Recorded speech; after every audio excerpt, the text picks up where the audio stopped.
Hello everyone. आज हम बाजरा की डिजीज़ पढ़ेंगे, that is smut of bajra. Smut of bajra का जो कॉजल ऑर्गेनिज्म है वो एक फंगस है जिसका नाम है मिस्जियोमाइसिस पेनिसिलेरी, या हम कह सकते हैं टोलिपोस्पोरियम पेनिसिलेरी। इंडिया में बात करें तो जो बाजरा की स्मट डिजीज़ है ये फाउंड होती है हरियाणा, पंजाब, गुजरात, राजस्थान, महाराष्ट्र, आंध्र प्रदेश एंड तमिलनाडु में। सिस्टमेटिक पोजीशन क्या है फंगस की? इसका जो फाइलम है वो है Basidiomycotina, class is Basidiomycetes, order is Ustilaginaceae, genus is Moesziomyces and species is penicillariae. तो जो कॉजल ऑर्गेनिज्म है वो है मिस्जियोमाइसिस पेनिसिलेरी। सिम्टम्स की बात करते हैं। The infected florets ovaries are converted into structures called sori. जो इन्फेक्टेड फ्लोरेट्स हैं, ओवरी हैं, वो कन्वर्ट हो जाते हैं स्ट्रक्चर में जिसको हम कहेंगे sori. The sori larger than grains. जो सोराई हैं वो ग्रेन से लार्जर हैं साइज में। Initially the sori are bright green but later they turn brown to black. Initially जो सोराई हैं वो ब्राइट ग्रीन कलर के हैं, बट जब मैच्योर होंगे तो ब्राउन टू ब्लैक कलर में चेंज हो जाएंगे। जो सोराई है वो 3 to 4 mm लॉन्ग होते हैं और 2 to 3 mm ब्रॉड होते हैं। जो सोराई है वो कवर्ड होते हैं बाय ए थिन मेम्ब्रेन जो ब्रेक हो जाती है मैच्योरिटी पे और रिलीज करती है brown to black spore balls. जो इन्फेक्शन है वो इन्वॉल्व करता है light scattering of sori among grains on the panicle up to complete coverage. Infection कैसे होगा? जो सोराई हैं वो स्कैटर हो जाएंगे ग्रेन्स पे, कंप्लीट पेनिकल पे, और डिजीज स्प्रेड हो जाएगी। In panicle having poor head exertion. जो पेनिकल है उसका पुअर हेड एक्सर्शन होगा।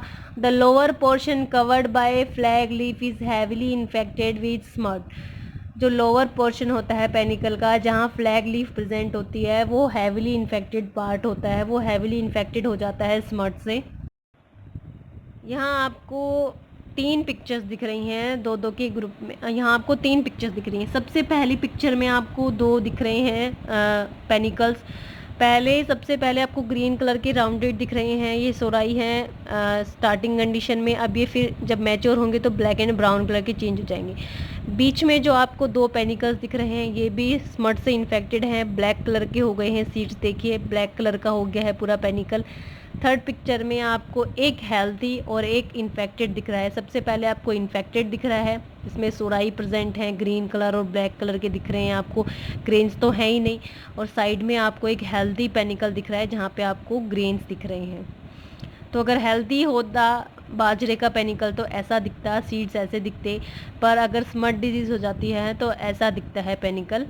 तो अब आप देख सकते हैं अगर किसी भी पेनिकल में बाजरे के अगर डिजीज़ हो रखी होगी तो अब आप इजीली आइडेंटिफाई कर सकते हैं। अब हम बात करते हैं पैथोजन के कैरेक्टर्स की। The teliospores occur in compact ball like masses called spore balls. जो पैथोजन है, जो फंगस है, उसका जो स्पोर है उनको टिलिटोस्पोर कहते हैं। वो अक्कर होते हैं कम्पैक्ट बॉल लाइक मास में जिसको स्पोर बॉल कहेंगे। जो स्पोर बॉल है वे वेरी करती है शेप में, सर्कुलर टू पॉलीहेड्रल हो सकता है। अब जब एक स्पोर बॉल में कितने नंबर ऑफ टिलिटोस्पोर एग्रीगेट होते हैं उनका नंबर वेरी कर सकता है 200 to 1400। जो इंडिविजुअल टिलिटोस्पोर है वो सेपरेट नहीं होता है ईजिली। और अगर हम एक के स्ट्रक्चर की बात करें तो सिंगल जो टिलिटोस्पोर है वो एंगुलर टू राउंड शेप का होता है और लाइट ब्राउन कलर का होता है। अब जब टिलिटोस्पोर जर्मिनेट होता है तो वो प्रोमाइसिलियम की फॉर्मेशन करता है। जो प्रोमाइसिलियम है वो 4 सेल्ड होता है और बाद में वो फॉर्म करता है लेटरल एंड टर्मिनल स्पोरिडिया। अब जो स्पोरिडिया है वो प्रोड्यूस होते हैं ब्रांच हाइफे इन चेन। जो स्पोरिडिया हैं वो ब्रांच हाइफे पे प्रोड्यूस होते हैं चेन में। अब जो स्पोरिडिया का स्ट्रक्चर की बात करें तो वो हाईलाइन होते हैं, 1 सेल्ड होते हैं और स्पिंडल शेप के होते हैं। पिक्चर में आपको सर्कुलर शेप के टिलिटोस्पोर्स दिख रहे हैं जो कि कम्पैक्ट मास में प्रेजेंट हैं, बहुत सारे गुच्छे में प्रेजेंट है जिसको स्पोर बॉल कहेंगे। साइड में आपको डायग्रामेटिक पिक्चर दिख रही है। ऊपर अगर आप देखेंगे तो देखिए कम्पैक्ट मास दिख रहा है आपको, वो स्पोर बॉल है। वहाँ से प्रोमाइसिलियम की ग्रोथ होगी, प्रोमाइसिलियम के बाद लेटरल स्पोरेडिया और टर्मिनल स्पोरेडिया फॉर्म होंगे। सब लिखा हुआ है, आपको क्लियरली दिख रहा होगा। अब नीचे भी आपको सेम यही चीज़ दिख रही है। नीचे आपको सिर्फ ये दिख रहा है जो स्पोरेडिया है वो ब्रांच चेन में फॉर्म हो रही है। तो जो स्पोरेडिया है वो ब्रांच चेन में फॉर्म होंगे ठीक है। प्रोमाइसिलियम से स्पोरिडिया फॉर्म होंगे, टर्मिनल भी हो सकते हैं, लेटरल भी हो सकते हैं और form in a chain. Life cycle की बात करें, the pathogen is soil borne, जो पैथोजन है वो सोइल बोर्न है। The primary inoculum consist of spore ball that have fallen on the ground, primary inoculum जो होगा वो कंसिस्ट होता है स्पोर बॉल से जो ग्राउंड पे फॉल हो जाते हैं।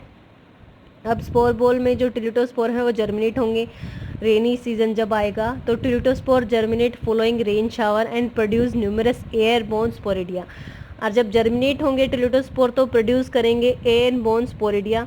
अब जो स्पोरिडिया प्रोड्यूस हैं वो क्या करेंगे, इन्फेक्ट करेंगे पर्ल मिलेट को फ्लावरिंग स्टेज पे, ठीक है। Time from inoculation to spore production is 2 weeks, जो टाइम है इनोकुलेशन से स्पोर प्रोडक्शन का फंगस का वो 2 वीक का है।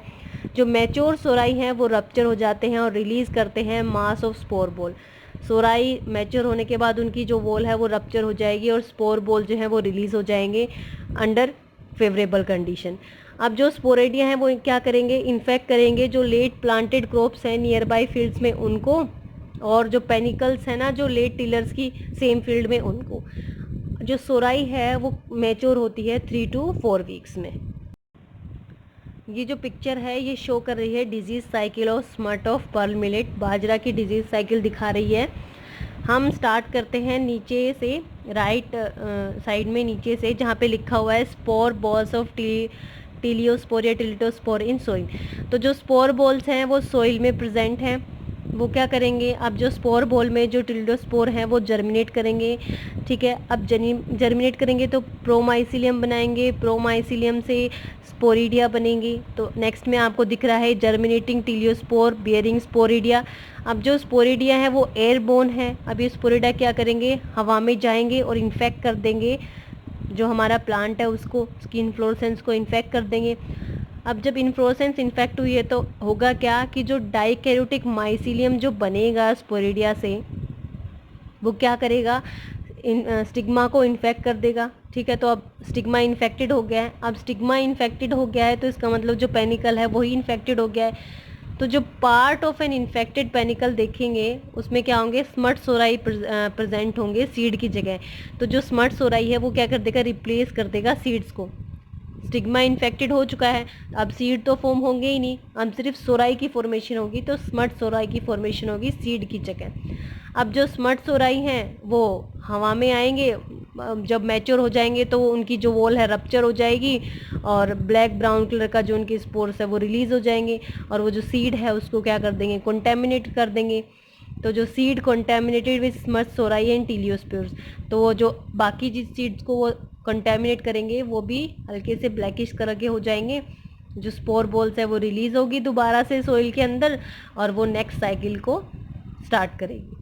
मोड ऑफ स्प्रेड की बात करें, primary spread by soil, primary spread soil से होता है। जो स्पोर बॉल्स हैं वो सॉइल में सरवाइव करते हैं। सेकेंडरी जो स्प्रेड है वो बाय एयरबोर्न स्मट स्पोर से होता है। Secondary spread airborne smut spore से होता है। हमने साइकिल में देखा है कि जो स्मट के स्पोर्स हैं वो हवा में जाएंगे और नेक्स्ट प्लांट को इन्फेक्ट कर देंगे। फेवरेबल कंडीशंस की बात करें तो हाई ह्यूमिडिटी होगी, टेम्परेचर जो चाहिए का वो 25 से 35 डिग्री चाहिए, ये ऑप्टिमम है डिजीज़ डेवलपमेंट के लिए। तो high humidity, temperature between 25 to 35 degree Celsius, और अगर स्लाइटली एसिडिक सॉइल होगी तो ये भी डिजीज़ डेवलपमेंट को फेवर करेगी।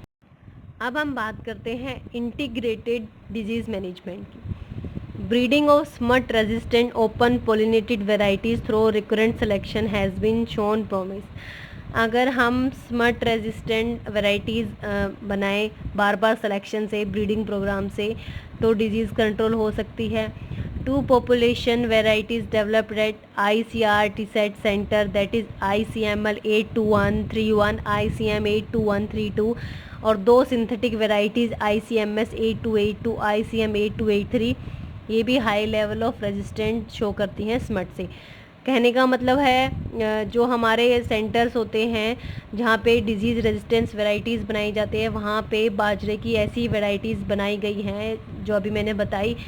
इनका स्मट पे कोई इफ़ेक्ट नहीं होता है, स्मट इन पे नहीं कोई हार्म करती है। स्मट टॉलरेंट वैरायटीज़ भी बनाई गई हैं, जैसे WCC75 CM46 MBH110, ये स्मट टॉलरेंट वैरायटीज़ हैं, तो इन पे स्मट डिजीज़ का कोई इफ़ेक्ट नहीं होगा, फंगस इन पे कोई हार्म नहीं कर पाएगी। और हम क्या कर सकते हैं, removal of affected smutted ears and burnted, जो अफेक्टेड जो स्मटेड ईयर्स हैं उनको रिमूव करें, बर्न कर दें। क्लीन सीड यूज़ करें ताकि स्मट डिजीज़ ना हो। हॉट वेदर जो है वो मेंटेन करके रखें ताकि स्मट डिजीज़ ना हो। Deep plugging in the field help करती है डिजीज़ कंट्रोल में। फील्ड सैनिटाइजेशन इम्पोर्टेंट है डिजीज़ को रोकने के लिए। क्रॉप रोटेशन जो है वो बहुत हेल्पफुल है डिजीज़ को रोकने के लिए। Intercropping of moong bean with the pearl millet reduce smut incidence, अगर हम पर्ल मिलेट के साथ मूंग बीन का इंटरक्रॉपिंग कर दें तो भी क्या हो जाएगा, जो स्मट का इंसिडेंस है डिजीज़ का वो कम हो जाएगा। लीफ एक्सट्रैक्ट यूज़ कर सकते हैं, यूकेलिप्टस का मैक्सिमम इनहिबिशन देता है। धतूरा स्ट्रोमोनियम का, या फिर mixed extract of Zingiber officinale plus Allium sativum के यूज़ कर सकते हैं। इनके लीफ एक्सट्रैक्ट यूज़ कर सकते हैं डिजीज़ को रोकने के लिए। यूकेलिप्टस की लीव, धतूरा की लीव, अजार्डिका एक्सट्रैक्ट 20%, ये आल्सो इनहिबिट कर देते हैं फंगल की ग्रोथ को। अगर हम जो सीड है उसको ट्रीट करें विद कार्बोक्सिन, 1 kg सीड में 2 ग्राम कार्बोक्सिन डालेंगे, या तो भी ये क्या करते हैं, हेल्प करते हैं, सीड को इन्फेक्ट नहीं होने देते। या हम कहें कार्बेंजामिन या थायरम या कैप्टोन डालें 4 ग्राम इन 1 kg ऑफ सीड, ये भी सीड ट्रीटमेंट में हेल्प करते हैं, सीड को इन्फेक्ट नहीं होने देते। नेक्स्ट इज़ हेक्साकोनाजोल या प्रोपिकोनाजोल या कार्बोक्सिन 0.1%, ये भी क्या करते हैं, एब्सोल्यूट इनहिबिशन कर देते हैं स्मट फंगल की ग्रोथ को। Spray of fungicide such as carboxin, captafol at the boost stage has been recommended. Fungicide जो अभी मैंने बताए, कार्बोक्सिन और कैप्टाफोल जो हैं, ये भी क्या करते हैं, स्मट फंगल की ग्रोथ को रोक देते हैं। तो हम ये मेजर्स यूज़ कर सकते हैं मैनेजमेंट ऑफ डिजीज़ के लिए, डिजीज़ को रोकने के लिए। स्मट जो डिजीज़ है बाजरा की, उसको रोकने के लिए हम ये मेजर्स यूज़ कर सकते हैं। Thank you.